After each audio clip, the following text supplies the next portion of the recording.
For even the most seasoned campaigner, politics can be a bruising fight. Maurice Blackburn had spent decades championing workers' rights to equality and justice, and despite the knocks he endured, he would return to face another round.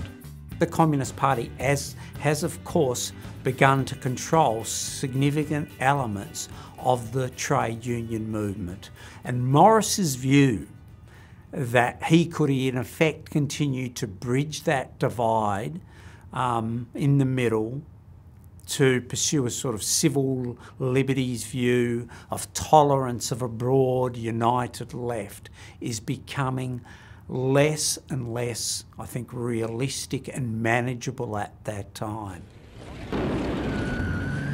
1941 would prove to be a pivotal year in Maurice Blackburn's political career.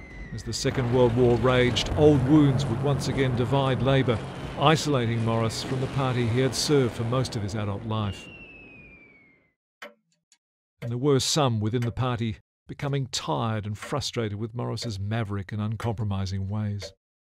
People now within the Labor Party regarded Maurice's, what they saw as now moral vanities on issues like this, as almost insufferable.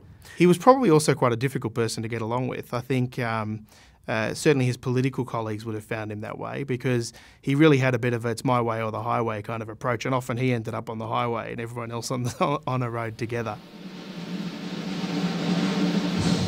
Maurice's anti-conscription stance again set him on a collision course with his long-standing frenemy, Labour Prime Minister John Curtin, who, now leading a nation at war, was preparing a new case for conscription, a marked shift in his position during the First World War.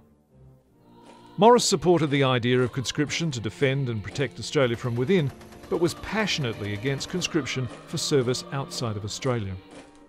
So for Maurice Blackburn to have gone against the party at two or three key moments in his career is extraordinary, very, very unusual, and no doubt did not endear him to the party hierarchy, but he believed in these things. It's Maurice's views and continued support of a united front organisation known as the Australia Friendship Soviet League that ultimately does lead to his expulsion when he refuses to resign from the Labor Party in 1941. Maurice moved to the crossbench, becoming a staunchly independent federal member for Burke. Despite enormous pressure, he was the only MP to vote against conscription in 1943. Later that year, referred to as a lone wolf by the Labour Prime Minister John Curtin, Maurice went to the election defending his seat as an independent and lost on preferences to the endorsed Labour candidate. His defeat led to uproar and anger amongst Labour's rank and file, who saw Maurice as a hero of the movement and champion of the workers. He told friends he would rather have lost the election than live with the shame of turning his back on all he stood for. He would never return to political life. He died less than a year after he lost the election in 1944 of a cerebral tumour. Maurice Blackburn was 63 years old.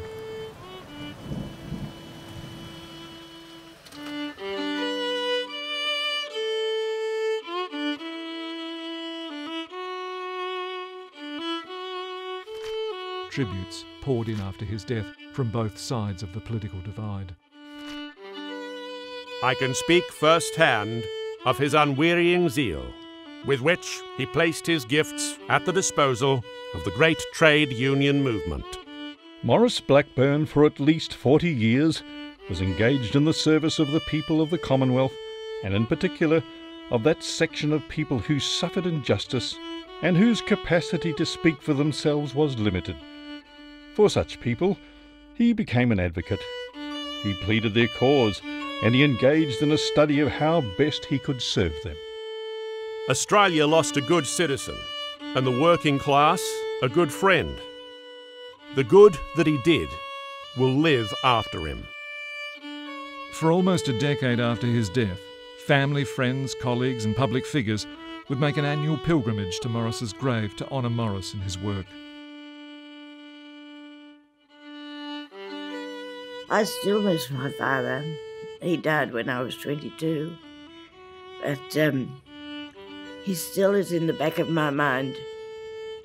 When I have a problem or a thinking something out, you could discuss things with him and be reassured that you weren't a fool and all those things, It's true that he was warm, a very warm person. I think one of the things that's really telling about Maurice is that he was a man who was informed by his values. He believed in justice. He believed in equality. He believed in collectivity and ultimately in the power of humanity. And what's important about that is that it elevates him beyond being just a man with political ambitions. And what a footprint that's been left on Australia, really, from those early days in which he was convinced that, it doesn't matter what your status, what's your income, what's your position, you should have equal rights before the law and equal access to justice. And so that notion of fairness, is a great legacy going forward. And, he's one of the people who battled and struggled for that to be achieved. The legacy of Maurice Blackburn's lifetime commitment to justice and equality lives on through the firm that still bears his name. If he was alive today, it's hard to imagine that he wouldn't be losing sleep over whether the rules are really fair. All the things that were really core for him when he set up the firm are still important issues now, and I would think in another 100 years still will be. 100 years after he was talking, more than 100 years after he was raising it as an issue, we're still not there. The treatment of refugees, the treatment of working people, the casualisation of the workforce, the underpayment of people. He would be absolutely appalled. He would be going gangbusters. A lot of the values of Maurice Blackburn back when he founded the firm in 1919 would still be with us today, essentially getting people to justice who otherwise might not be able to afford it. Whether it be at work, in terms of their accidents, whether it be in terms of workplace rights, whether it be in terms of equality of treatment. Those rights are important rights, and the role that Maurice Blackburn and people like him have played over the last 100 years is critical to the development of a fair society and critical to its maintenance. I like to think he'd be proud of us because it is such a powerful legacy to have been fighting for justice and opening up access to justice for 100 years. If Maurice were around today, he'd be saying, not too much partying, we've got work to do. The things that we were not considering back even 60 years ago when I was in a plaintiff's law firm are very much on my mind today. Aboriginal rights, not talked about. Women's rights, not much talked about. Issues of different races, the White Australia policy, no one talked about it. And issues of LGBT rights, absolutely not talked about. We know what doesn't change over the years, values and principles. Values such as a fair go, which is a uniquely Australian idea, ones that were forged around his time. He could be like the father of fair go in many ways.